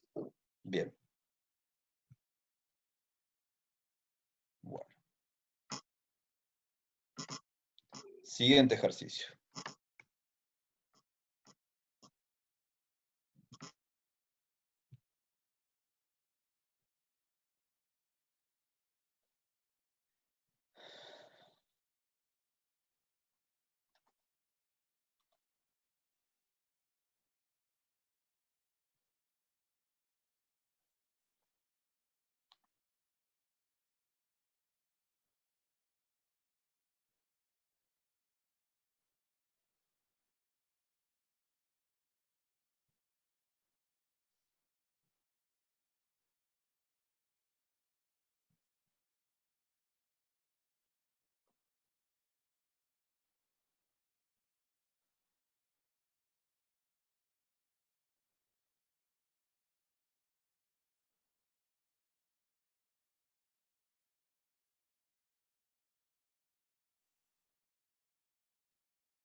Bueno, veamos las opciones acá. La opción 1 dice que la empresa de fábrica Chocos, que es la que tenemos en el gráfico de este lado, elige producir en la parte inferior de la curva de ISO-beneficio en forma de U. ¿Sí? Como nosotros vemos, la curva de demanda que enfrenta la empresa Chocos tiene pendiente, digamos, no es totalmente horizontal, ¿sí? Tiene pendiente negativa. Eso quiere decir que la empresa tiene cierto poder de mercado, ¿sí? No es una empresa tomadora de precios. Si fuera tomadora de precios, la curva de demanda de la empresa sería totalmente horizontal, y en ese caso, la curva de isobeneficios sería tangente a la curva de demanda exactamente en la parte inferior de la curva, o sea, acá, donde se hace un mínimo, por acá. Pero la curva de demanda que enfrenta Chocos no es horizontal. Entonces, el punto donde la empresa elige el precio y la cantidad que va a vender, o sea, la combinación que elige acá, no es en la parte inferior. La parte inferior está un poquito más por acá. Yo sé que la diferencia es pequeña, pero estrictamente no elige el precio a fijar, o sea, no encuentra su equilibrio donde la curva de isobeneficios acá tiene un mínimo, digamos, ¿no? No, eso no lo hace un poquito más arriba. Después, entonces la 1 está mal. La 2 dice, todas las tabletas de chocolate se venderán al mismo precio, P asterisco, ¿sí? Esto es incorrecto, ¿sí? Ya que acá las empresas, ¿sí? No son exactamente iguales. Como estamos viendo, Chocos tiene un producto diferenciado. O sea, el hecho de que la curva tenga pendiente negativa y no pendiente cero, o sea, no sea horizontal, significa que la empresa tiene un producto diferenciado o que tiene cierto nivel de poder de mercado, y eso va a hacer que las empresas, ¿sí? Cada empresa va a estar vendiendo a precios distintos, dependiendo de cómo sea la forma de la curva de demanda que enfrenta. La 3 decía, la existencia de muchos competidores significa que la empresa es tomadora de precios. ¿Sí? Esa también es incorrecta, ¿sí? Si bien acá puede haber muchas empresas que fabriquen chocolates, el hecho de que la curva tiene pendiente negativa y no pendiente igual a cero, ¿sí? Indica que no es tomadora de precios, ¿sí? Si esto tiene algo de pendiente, si no es totalmente chato, significa que la empresa tiene algo de poder de mercado y por lo tanto no es tomadora de precios, ¿sí? Acá la empresa elige vender los chocos a este precio y no a un precio que, supónganse, está por acá, un poquito más abajo. ¿Sí? Es la empresa la que elige hacer eso. Y la cuarta, que la respondió una sola persona, ¿sí? Es la correcta. Dice que la curva de costo marginal de mercado es aproximadamente la suma de las curvas de costo marginal de todos los productores de tableta de chocolate. ¿Sí? Eso se cumple acá también. ¿Sí? Eso ya lo habíamos visto, cómo se formaba la curva de costos marginales, que era agregando las curvas de costos marginales de las demás empresas.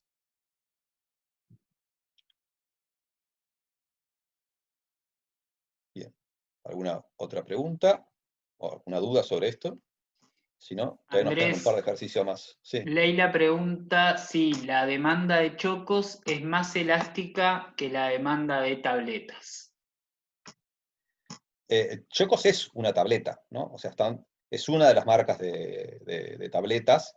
Acá lo que pasa es que esta es la demanda de todo el mercado, digamos. ¿Sí? Esta es la demanda de chocolate de mercado y esta es la oferta de todas las empresas sumadas, y Chocos es una sola de las empresas. No sabemos cómo son las curvas de demandas que enfrentan las otras empresas de chocolate. Pueden ser parecidas a la de Chocos o no, pueden ser más elásticas o menos elásticas. Acá no tenemos la información esta. Sí sabemos, obviamente, al tener, tiene una pendiente mucho mayor, la curva agregada es más, más inelástica que la de Chocos, pero estrictamente estamos comparando acá cosas distintas, porque esta es la curva de demanda de la empresa y esta es la curva de demanda de todo el mercado, ¿sí? Entonces, no son como cosas muy comparables. Y no tenemos información sobre cómo son las curvas de demanda de las otras empresas de chocolate.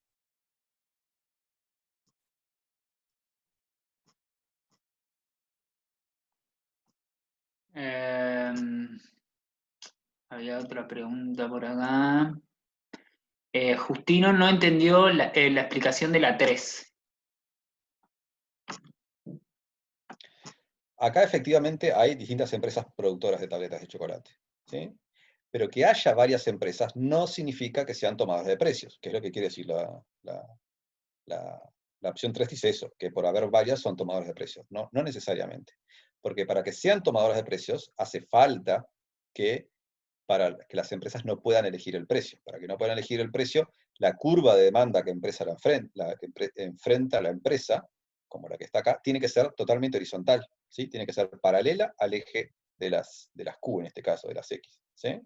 En la medida que esta recta roja, ¿sí? No es horizontal, sino que tiene pendiente negativa, ¿sí? Cuando es horizontal, así, tiene pendiente cero, ¿sí? La curva roja no tiene pendiente cero, tiene pendiente negativa, ¿sí? Eso implica que ya con ese hecho ya significa que no es tomadora de precios, porque significa que algo de poder de mercado, algo de capacidad para elegir el precio, la empresa Chocos va a tener. Y si tiene algo de capacidad para elegir el precio, definitivamente no es una tomadora de precios.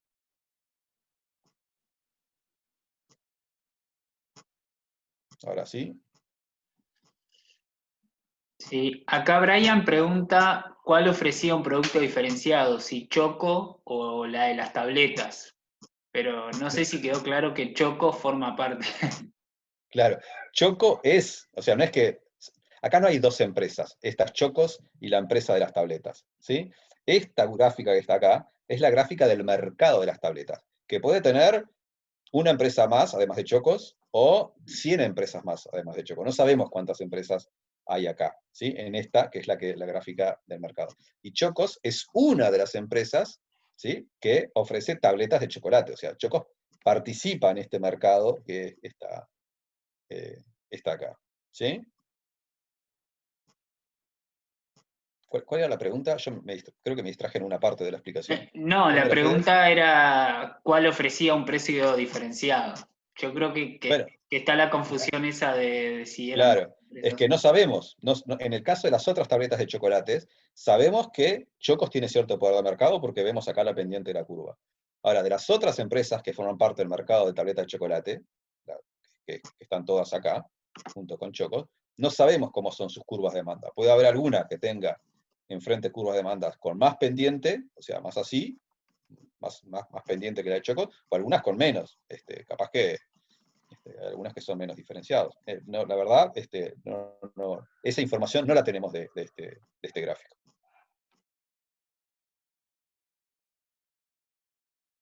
¿Alguna otra duda, Fede? Por ahora no. Bien.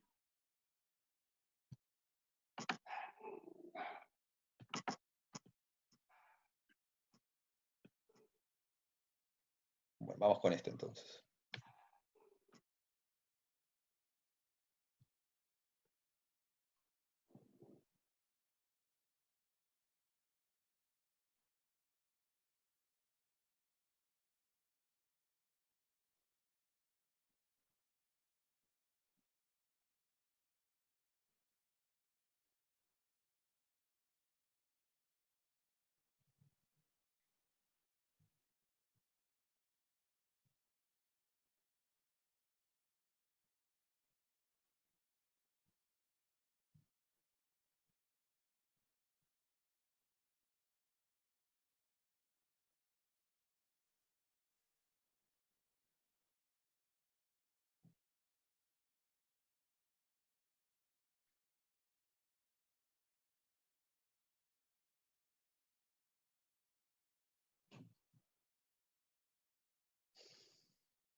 esa última persona que falta responder.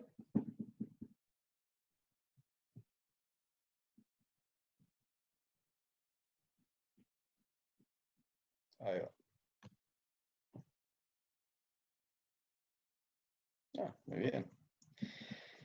Bueno, veamos las respuestas. Este ejemplo es el mismo que veíamos ahora en el correo de la clase sobre qué era lo que pasaba cuando entraron más empresas al mercado de las panaderías. ¿Sí? La opción 1 decía, el costo marginal de las panaderías ha disminuido. ¿Sí? Esta respuesta está mal, porque habíamos visto justamente que uno de los elementos que podía hacer que la curva de oferta se corriera hacia la derecha y hacia abajo, era el hecho de que entraran nuevas empresas al mercado, ¿sí? Sin que bajen las curvas de costos marginales de las empresas. Entonces, estas nuevas empresas que entran al mercado, como no ha habido un cambio tecnológico, digamos, ¿sí? O un cambio en los precios de los insumos, ¿sí?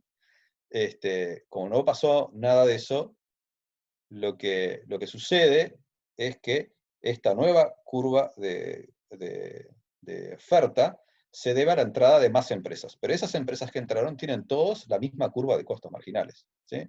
Entonces, no cambia el costo marginal de las empresas, sino que la curva de oferta se mueve hacia la derecha y hacia abajo debido a la entrada de más empresas.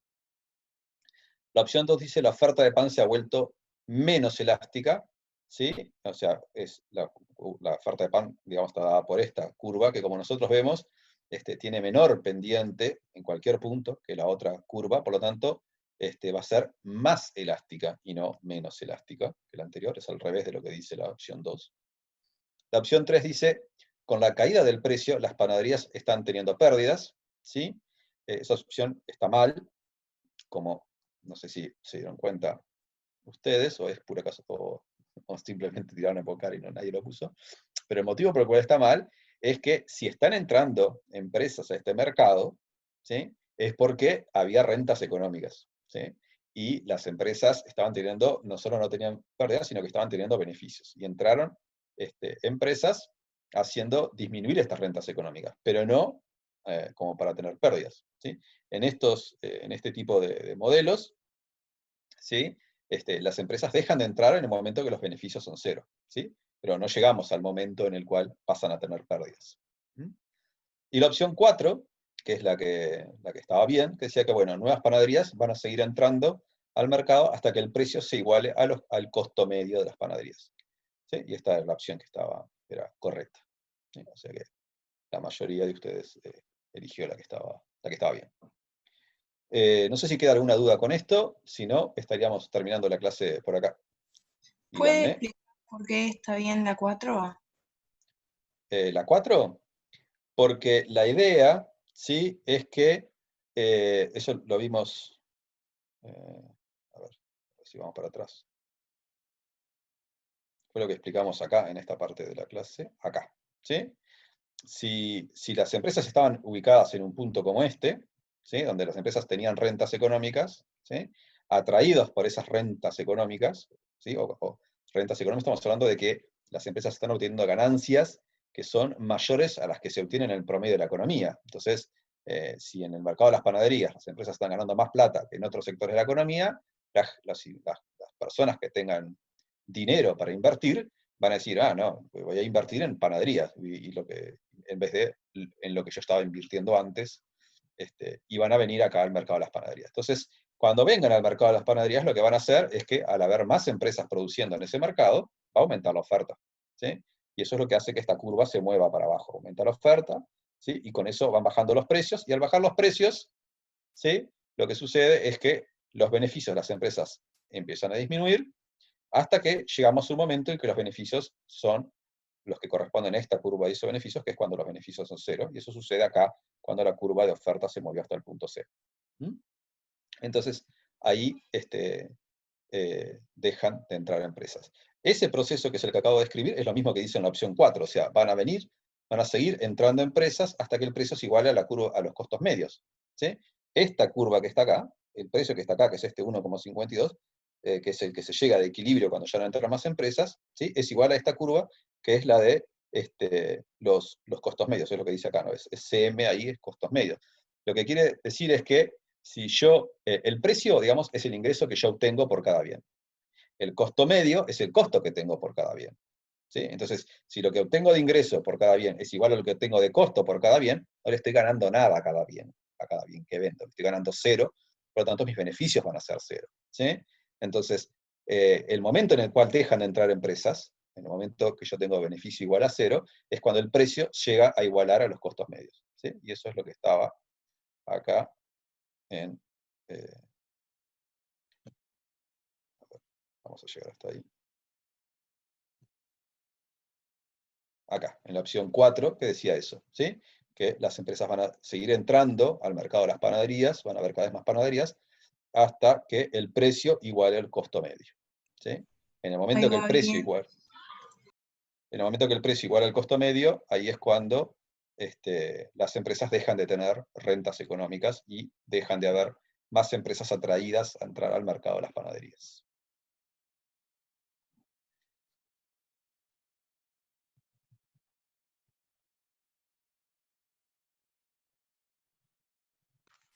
Profe, para una empresa es mejor que la demanda sea inelástica, ¿no? Sí, sí, sí.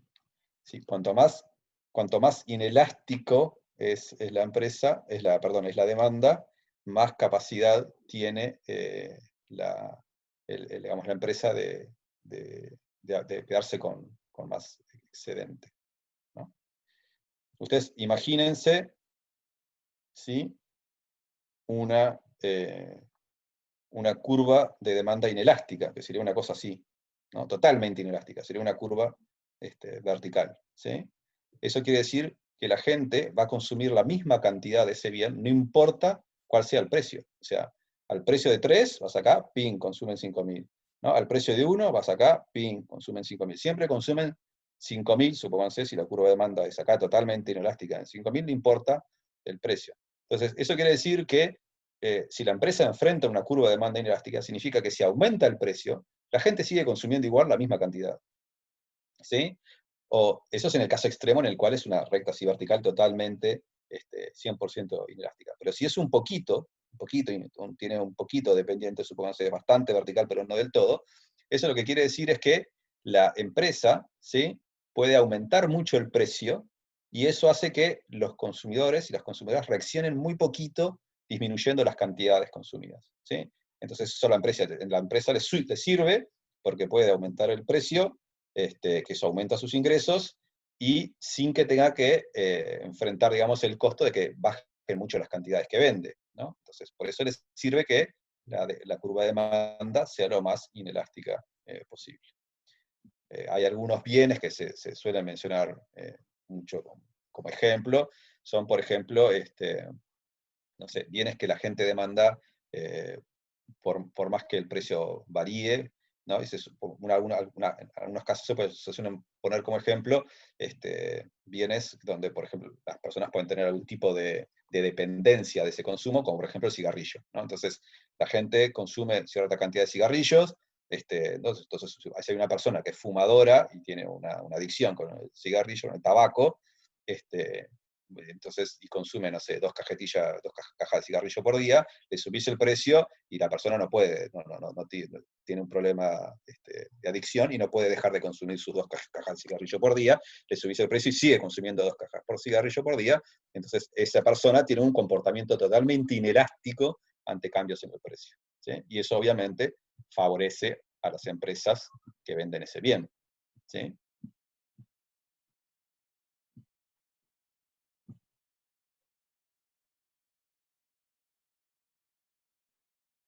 ¿Más preguntas?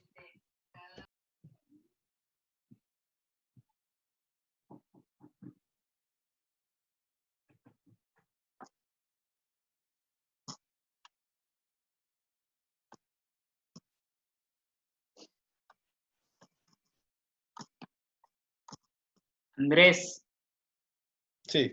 acá estoy en el chat conversando sobre la idea de beneficio cero Sí. para el tema de los beneficios normales y decir que ganan, digamos, la remuneración del costo de oportunidad del capital. Yeliana pregunta si, así como entran, cuando hay renta económica, ¿qué pasa cuando la renta es cero? Si sale. No, cuando la renta es cero, no salen ni entran. Se quedan ahí porque les da lo mismo. O sea, si el beneficio es igual a cero, o sea, si están teniendo, las rentas económicas son cero, significa que lo que están ganando es lo mismo que ganarían en su segunda mejor opción. Entonces, si yo lo que gano en mi panadería es lo mismo que ganaría, supongamos que mi segunda mejor opción no es una panadería, sino una fábrica de pasta, ¿no? Entonces, si yo voy a ganar lo mismo en la fábrica de pasta o en la panadería, no me tomo la molestia de cerrar la panadería para abrir la fábrica de pasta. Entonces, ahí no hago nada. Ahora, si pasara algo, supónganse, por algún motivo cae la demanda de pan, entonces mis beneficios pasan a ser negativos, ¿sí? En ese caso, ahí sí, ahí yo cierro la panadería y abro la fábrica de pasta, ¿no? Cuando paso a tener rentas económicas negativas, es cuando salen empresas del mercado. Al revés que cuando había rentas económicas positivas. Ahí entran empresas al mercado. Si las rentas económicas son positivas, entran empresas al mercado. Si son negativas, salen del mercado. Y ese proceso se da hasta que el precio iguala al costo medio de las empresas. O sea, hasta el momento que las rentas económicas son cero. Eso es lo que pasa en un mercado en competencia perfecta, ¿no? Que es lo que estamos viendo en la unidad 6. No así en lo que vimos en la unidad 5, cuando hay empresas que tienen poder de mercado.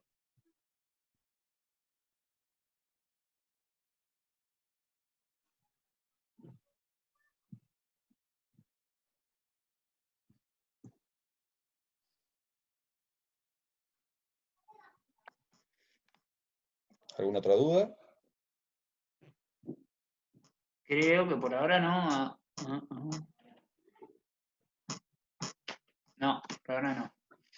Bueno, en ese caso, bueno, esta ha sido la última clase, digamos, con los temas del curso. Nos queda la clase del jueves que viene, pero que va a ser clase de dudas sobre los temas que van para la revisión, o sea, sobre las unidades 5 y 6.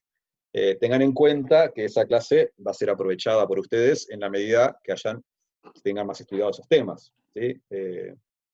Porque la idea es venir acá y que ustedes nos planteen sus dudas, ¿sí?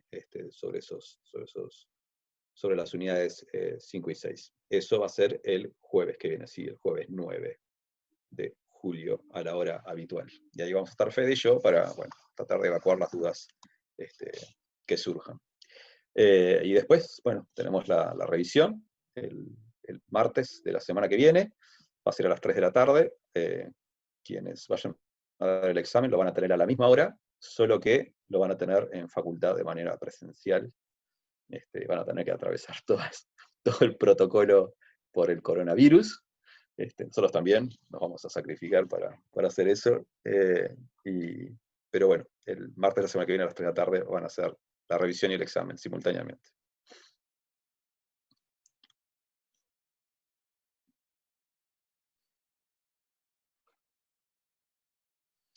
Bueno, en ese caso nos estamos viendo el jueves.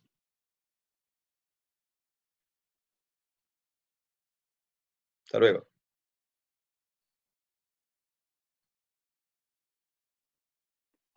No, la revisión es virtual.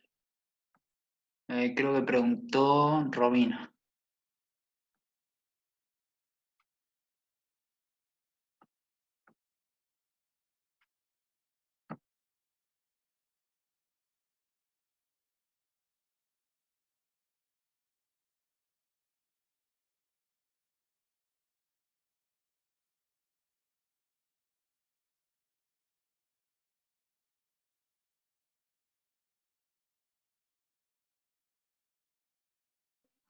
Pronto.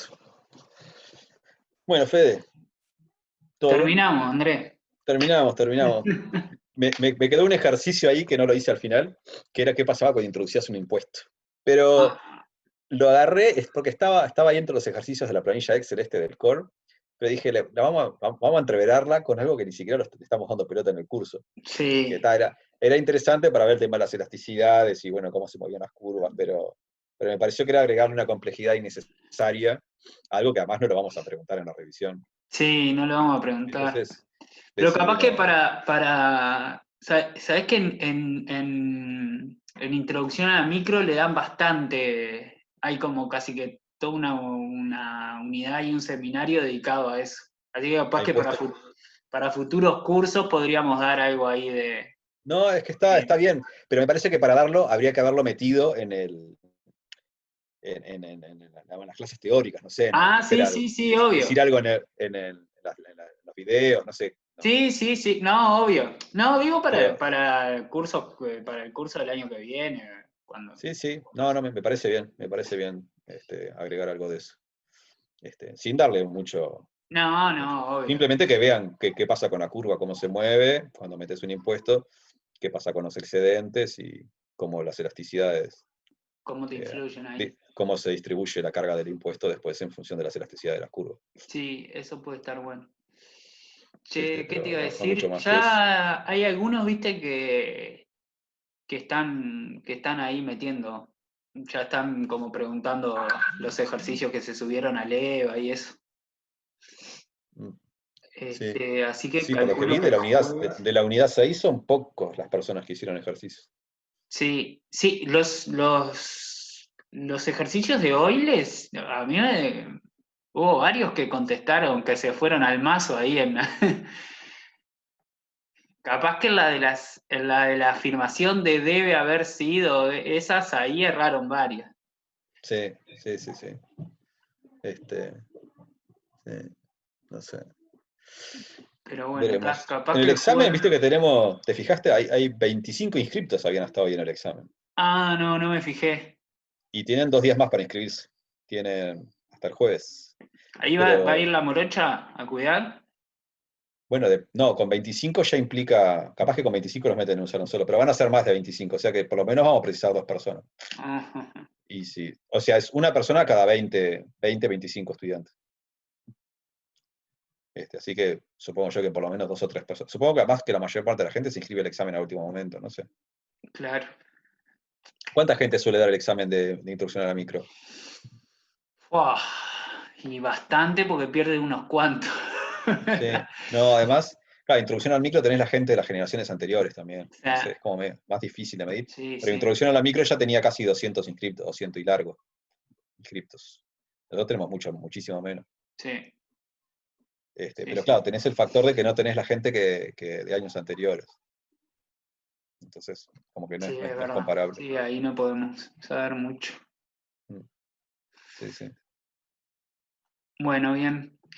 Bueno, Bueno, Fede, Andrés, nos vemos el jueves nos entonces. vamos, O sí, el bueno, jueves, y supongo jueves. yo que vamos a tener que tener una reunión para ver el tema de las Sí, preguntas. Capaz que mando un mail ahora para tener esta reunión esta semana, capaz que el viernes, no sé. dale. Sí, Viernes a la nosotros mañana con puede ser. Mai ya la tenemos media liquidada, el grupete ese, el grupete de Bien, preguntas. excelente. Así que está. Ok. Bueno, Andrés, nos Bueno, vemos. che, Buenas noches. abrazo. Chau, chau.